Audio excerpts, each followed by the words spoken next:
میں یہ سمجھتا ہوں کہ صرف اور صرف عدالتی نظام پہ ڈپینڈ کر کے یہ کہہ دینا کہ ہمیں عدالت انصاف نہیں دے رہی، یہ بھی کوئی اتنا درست بات نہیں ہے۔ ہم جب تک اپنے معاشرے میں سماجی انصاف قائم نہیں کر سکتے، ہم اپنے لوگوں کو، اپنی بہنوں کو، اپنی بیٹیوں کو ان کے حقوق نہیں دے سکتے۔ جب ہم معاشرے میں کسی کمزور کو اس کا حق نہیں دے سکتے، اس کا حق چھیننے سے باز نہیں رہ سکتے، تو پھر عدالتوں میں بھی انصاف نہیں ہو سکتا، کیونکہ عدالتوں میں تو فائلوں پہ انصاف ہوتا ہے، شہادتیں تو ہم سوسائٹی میں لوگ دیتے ہیں۔ جب ہمارا سوشل سسٹم درست نہیں ہے تو عدالت سے بھی پوری طرح انصاف کی توقع نہیں کرنی چاہیے۔ تو ہمیں اس لیے اس پارٹی کی ضرورت محسوس ہوئی کہ ہم لوگوں کے پاس گراس روٹ لیول تک ان کے لیے ان کی خدمت کریں گے، ان کے ساتھ جائیں گے، ان کی تربیت بھی کریں گے، اور جو خدمت کا عمل ہے وہ حکومت میں رہ کر تو قانون سازی کے ذریعے بہت اچھا کیا جا سکتا ہے، لیکن حکومت کے بغیر بھی بندہ اگر چاہے تو لوگوں کے ساتھ چل کر ان کی خدمت کر سکتا ہے۔ تو انشاءاللہ العزیز ہم لوگوں کو ان کے حقوق دلانے میں ان کی مدد کریں گے، ان کی خدمت کے ذریعے ان کی خدمت کے ذریعے ان کے مسائل کو حل کرنے کی کوشش کریں گے۔ میرا جو جماعت کے حوالے سے، پارٹی کے حوالے سے نقطہ نظر ہے، میں یہ سمجھتا ہوں کہ سیاسی نظام میں بلدیاتی نظام ریڑھ کی ہڈی ہے۔ اگر بلدیاتی نظام میں تعطل آ جائے، تسلسل قائم نہ رہے، تو لوگوں کے حقوق نہ معاشی طور پر، نہ معاشرتی طور پر، نہ سماجی طور پر نہیں مل سکتے، نہ ہی ان کے مسائل حل ہو سکتے ہیں۔ بہت سے عام معاملات ہوتے ہیں جو شہریوں کے بلدیاتی نظام سے وابستہ ہیں، اور اگر بلدیاتی نظام ایکٹیو ہو اور ان کو پورے ان کے حقوق حاصل ہو۔ اب ایک مسئلہ یہاں پہ یہ ہے کہ بلدیاتی نظام کچھ جگہ پہ موجود ہے، کچھ جگہ پہ نہیں ہے۔ جہاں موجود ہے وہاں بھی ان کو ایکٹیو نہیں کیا جاتا، وہاں کی صوبائی حکومتیں ان کو چلنے نہیں دیتی۔ جہاں صوبائی حکومت بلدیاتی نظام کے خلاف ہو وہاں وہ بلدیاتی نظام فیل کر دیتی ہیں۔ تو ہم اس سوچ کے ساتھ آئے ہیں کہ بلدیاتی نظام کو آزاد کر دیں گے، ان کو معاشی طور پر جو ان کے مکمل حقوق بلدیاتی نظام کو جو میسر ہیں آئین اور قانون کے مطابق ان کو دیں گے، تاکہ لوگوں کے مسائل حل ہو سکیں۔ میں آخر میں آج اس ملک میں جو افراتفری کا عالم ہے، کسی کی عزت محفوظ نہیں ہے،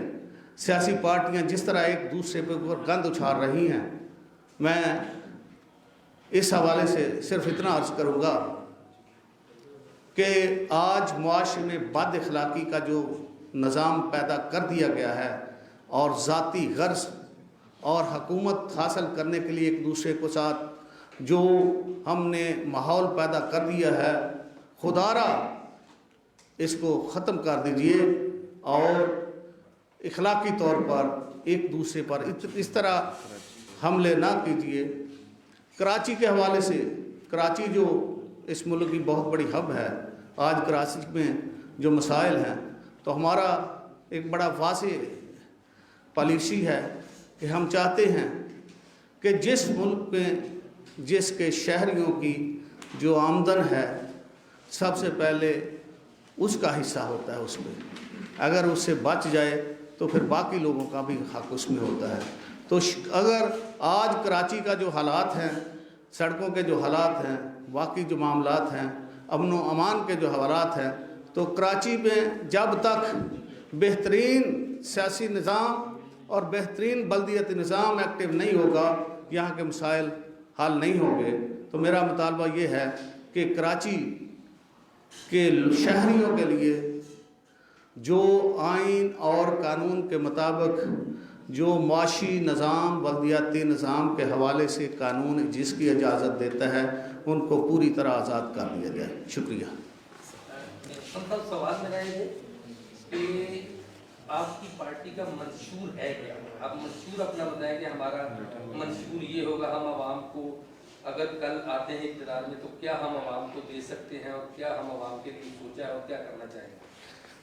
تفصیل تو میں آپ کو تحریری طور پہ پرووائڈ کر دیں گے، لیکن 2-3 باتیں میں آپ کو عرض کر دیتا ہوں. سب سے پہلی بات تو یہ ہے کہ ہمارا منشور یہ ہے کہ ہم قرضے لے کر ملک کو کب تک چلائیں گے، نہیں چلا سکتے. لہٰذا ہم ایسی پالیسی اپنائیں گے جس پہ اخراجات میں کمی کریں گے اور ملک کو میں خود انحصاری کی طرف لے کے جائیں گے، تاکہ ہم معاشی طور پر اگر بہتر ہو سکے تو یہ ملک چلے گا، ورنہ قرضوں سے ملک آگے نہیں چل سکتا.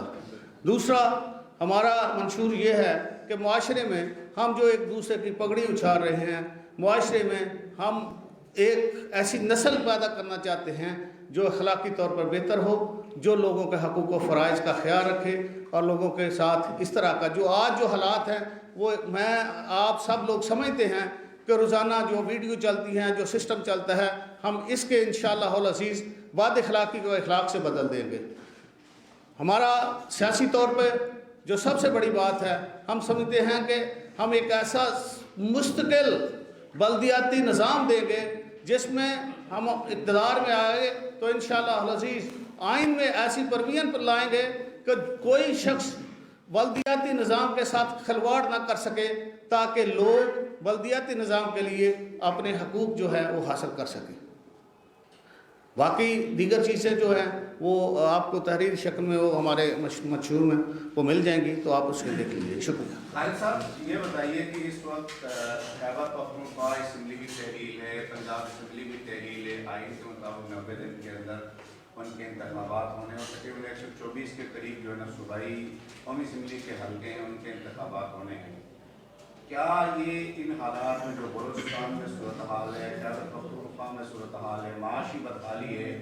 کیا ہم ان حالات میں ان مسائل کو امن و امان کو چھوڑ کر، معاشی بدحالی کو چھوڑ کر ان انتخابات کے متحمل ہو سکتے ہیں؟ آپ نے ایک موجودہ صورتحال کے حوالے سے ایک بہت خوبصورت بات کی.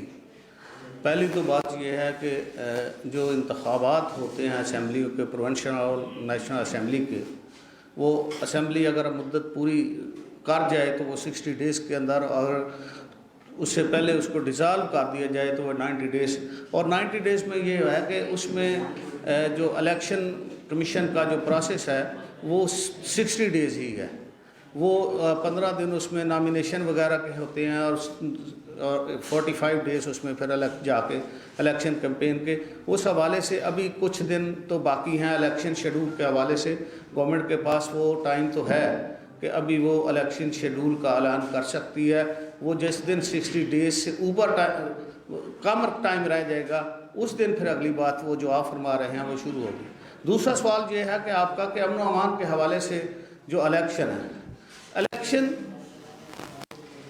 امن و امان ہم سب یہ سارا نظام ہے کسی نہ کسی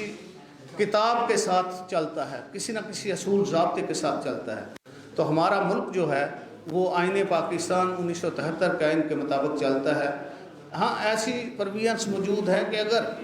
کوئی بہت زیادہ ایسے حالات ہوں تو تھوڑے مدت کے لیے اس کو ملتوی کیا جا سکتا ہے، لیکن میرا نہیں خیال کہ اتنے زیادہ حالات خراب ہیں کہ ملک میں الیکشن نہیں ہو سکتے. اس سے زیادہ بھی حالات ملک میں خراب رہے تو ملک میں الیکشن ہوئے.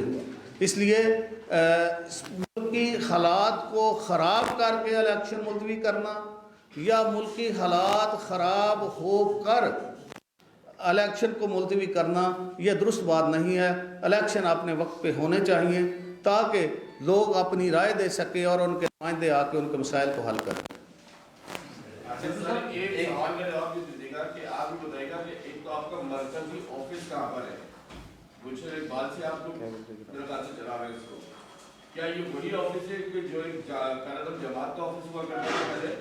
یا اور دوسرا یہ بتائے گا کہ آپ ایسی کون سی نئی چیز لائیں گے کہ لوگ آپ کو ووٹ دیں؟ یہ ساری باتیں تو بہت ساری پارٹیاں کرتی رہتی ہیں